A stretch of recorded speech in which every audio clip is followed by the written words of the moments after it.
why it's going there, why it's going in the spirit of Black DC, and I'd like you to pull out this picture here. And if you don't have the picture, share it with somebody if you can share it. This gentleman here.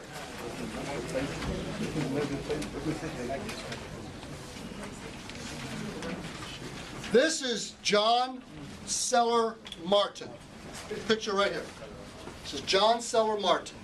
John Seller Martin was born in Alabama as a slave in 1832.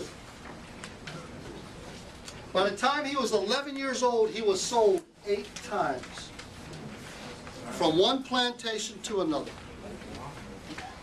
By the time he was 14 years old, he ran away from his current owner in Alabama, and he somehow got himself up to Ohio, where he was free. He joined the United States Colored Troops and fought in the Civil War.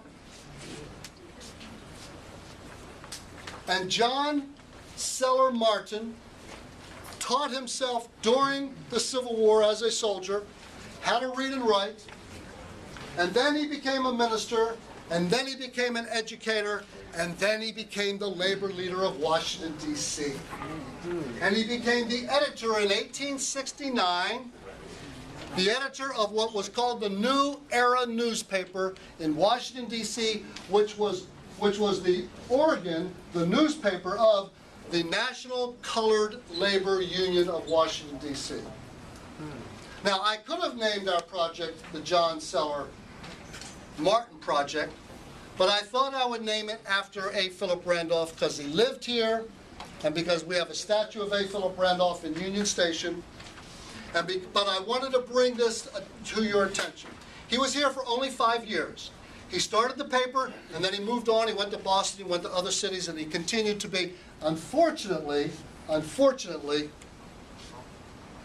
he had a little problem with substance abuse, and by 1891, he passed away penniless, and unfortunately, sclerosis of the liver.